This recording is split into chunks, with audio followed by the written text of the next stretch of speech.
পুরো পৃথিবী জুড়ে চলছে তৃতীয় বিশ্বযুদ্ধ। আমাদের হাতে এসেছে এ বিশ্বযুদ্ধের গুরুত্বপূর্ণ সব আপডেট সংবাদের শিরোনাম। শুরুতেই থাকছে দক্ষিণ লেবাননে দখলদার ইসরায়েলি বিমান হামলায় নিহত 6। এবারে জানিয়ে দিব মার্কিন পররাষ্ট্রনীতির মিথ্যাচারের উপর নির্ভরশীল বলছে বাঘাই। এদিকে ইরান যুদ্ধে যুক্তরাষ্ট্রের 25% MQ-9 ড্রোন ধ্বংস হয়েছে ওয়াশিংটন পোস্টের প্রতিবেদন। আরও থাকছে আগামীকাল যেন ঘুম থেকে না উঠি, ইরান যুদ্ধে পাঠানো মার্কিন রণতরীর 5000 সেনা আত্মহত্যার ঝুঁকিতে। এতক্ষণ শুনছিলেন হাতে থাকা আপডেট সংবাদের শিরোনাম, এবারে বিস্তারিত। তবে তার আগে অনুরোধ রইল ভিডিওটিতে একটি লাইক এবং কমেন্ট করে জানিয়ে দিন ভিডিও সম্পর্কে আপনার মূল্যবান মতামত। আরও জানিয়ে দিন ভিডিওটি কোথা থেকে দেখছেন বা কোন জেলা থেকে দেখছেন।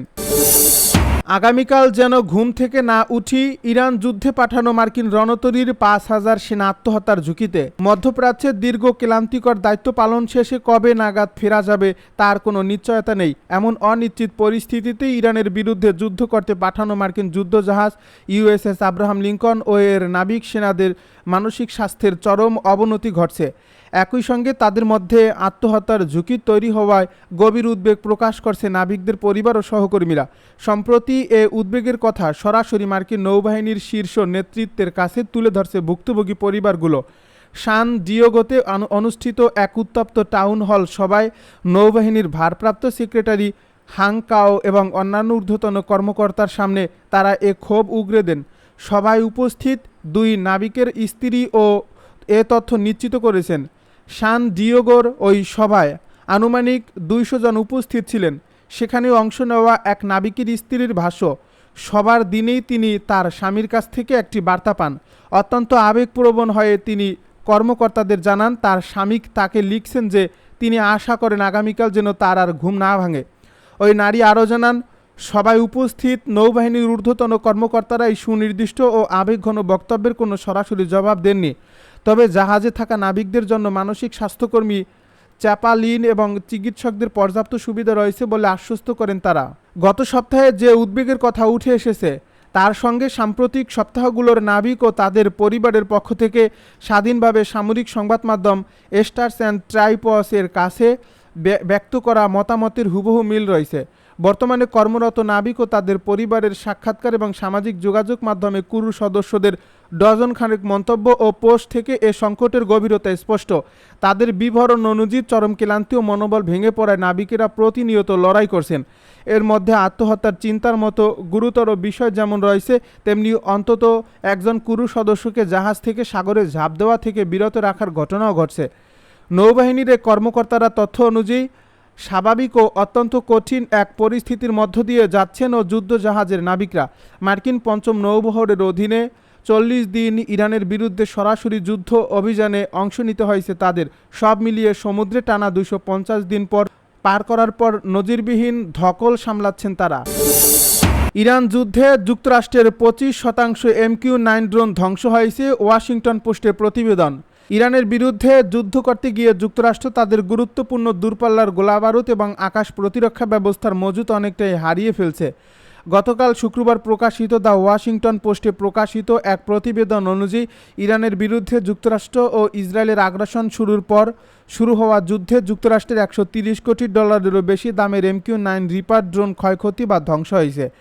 এই পরিমাণ যুদ্ধপূর্ব অবস্থায় যুক্তরাষ্ট্রের মজুদ থাকা মোট ড্রোন বহরের প্রায় 25%। প্রেসিডেন্ট ডোনাল্ড ট্রাম্প এবং তার সহযোগীরাই ইরানের বিমান প্রতিরক্ষা ব্যবস্থা সম্পূর্ণ ধ্বংস হয়ে গেছে বলে দাবি করলেও ওই প্রতিবেদন স্পষ্ট করে দিয়েছে কিভাবে ইরানের বিমান প্রতিরক্ষা ব্যবস্থা এখনও কার্যকর রয়েছে। গত মে মাসে প্রকাশিত ব্লুমবার্গের একটি প্রতিবেদনে ড্রোন ধ্বংসের পরিমাণ যুদ্ধপূর্ব মজুতের 20% বলা হয়েছিল। ওয়াশিংটন পোস্টের এই প্রতিবেদনে ধ্বংস হওয়া MQ-9 রিপার ড্রোনের সংখ্যা তার চেয়ে কিছুটা বেশি দেখানো হয়েছে। MQ-9 রিপার ড্রোনের মূল্য তার সেন্সর, রাডার এবং যুদ্ধাস্ত্রের কাঠামোর উপর ভিত্তি করে $3 কোটি থেকে $5 কোটি মধ্যে হয়ে থাকে। মার্কিন বিমান বাহিনীর তথ্য অনুযায়ী এই চালকবিহীন আকাশযানটি নজরদারি, পর্যবেক্ষণ এবং লক্ষ্যভিত্তিক নিখুঁত হামলার জন্য উচ্চতার প্ল্যাটফর্ম হিসেবে কাজ করে। এটি হেলফায়ার ক্ষেপণাস্ত্র ও বোমা বহন করতে সক্ষম। এই ড্রোনটি তুলনামূলকভাবে কম উচ্চতায় এবং ধীর গতিতে ওড়ে। যা MQ-9 রিপার ড্রোনটিকে ইরানের ইসলামী বিপ্লবী গার্ড বাহিনী এবং ইয়েমেন ও ইরাকে তাদের আঞ্চলিক সহযোগীদের সহজ লক্ষ্যবস্তুতে পরিণত করতে সক্ষম। হরমুজ প্রণালীর কাছাকাছি এই ড্রোনটি প্রায়ই ব্যবহৃত হয়ে থাকে। এই প্রণালীতে যুক্তরাষ্ট্র ও ইরানের মধ্যে প্রায় পাল্টাপাল্টি হামলার ঘটনা ঘটে থাকে।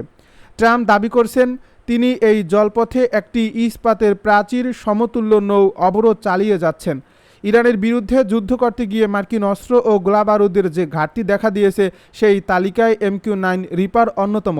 পেন্টাগন জেনারেল অ্যাটমিক্সের তৈরি এই রিপার ড্রোনটি ধাপে ধাপে বাদ দিচ্ছে। এর বদলে আরও সস্তা সশস্ত্র নজরদারি ড্রোন বহর আনার পরিকল্পনা করছে, যা ঝাঁক বেঁধে তাদের লক্ষ্যবস্তুতে আক্রমণ করতে সক্ষম। যুক্তরাষ্ট্র তার অত্যাধুনিক দূরপাল্লার যুদ্ধাস্ত্রের মজুত নিঃশেষ করে ফেলছে। ইরান যুদ্ধে যুক্তরাষ্ট্র 850টিরও বেশি টমাহক ক্রুজ ক্ষেপণাস্ত্র ও 1000-এর বেশি প্যাট্রিয়ট ও টার্মিনাল হাই অ্যালটিটিউড এরিয়ার ডিফেন্স ক্ষেপণাস্ত্র নিক্ষেপ করছে।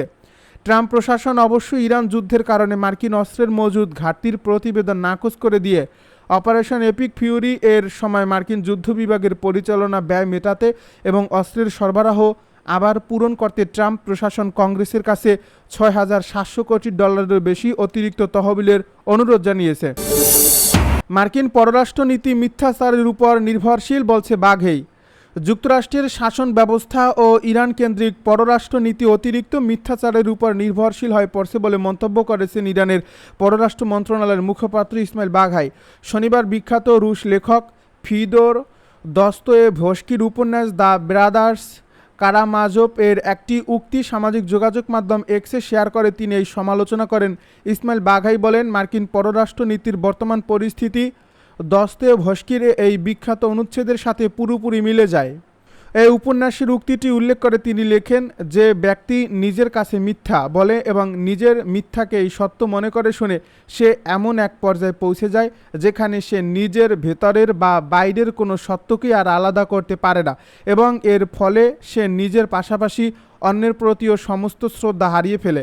তিনি আরও উল্লেখ করেন, মিথ্যাচারের উপর অতিরিক্ত নির্ভরতাই মার্কিন প্রশাসনকে এই অবস্থায় এনে দাঁড় করিয়েছে। দক্ষিণ লেবাননে ইসরায়েলি বিমান হামলায় নিহত 6। দক্ষিণ লেবাননের আনসার শহরে ইসরায়েলি বিমান হামলায় অন্তত 6 জন নিহত হয়েছেন। দেশটির সিভিল ডিফেন্স সূত্রের বরাতে জানানো হয়েছে উদ্ধার অভিযান এখনও চালায়। মৃতের এই সংখ্যা প্রাথমিক বলে ধারণা করা হচ্ছে। শনিবার ভোরের দিকে নাবাতিয়ে জেলার আনসার শহরের উপকণ্ঠ এবং নাবাতিয়ে আল ফাওকার আশেপাশের এলাকায় 3টি পৃথক বিমান হামলা চালায় ইসরায়েলি বাহিনী। একই সঙ্গে দক্ষিণ লেবাননের বিনত জবেইল এবং সংলগ্ন গ্রামগুলোতে বসতবাড়ি ধ্বংস ও বিমান হামলা অব্যাহত রেখেছে ইসরায়েলি সেনারা। লেবাননের ন্যাশনাল নিউজ এজেন্সি জানায়, ভোরে বিনত জবেইল শহরের একাধিক বসতবাড়ি বোমা মেরে উড়িয়ে দেওয়া হয় এবং কুনিন সাপ আল হাওয়া সড়কের আবাসিক এলাকা লক্ষ্য করে ভারী মেশিন গান থেকে গুলি চালানো হয়। এর আগে মধ্যরাতের কিছু আগে টায়ার জেলার আল মানসুরি শহরের আল মাসা এলাকায় বিমান হামলা চালায় ইসরায়েলি যুদ্ধবিমান।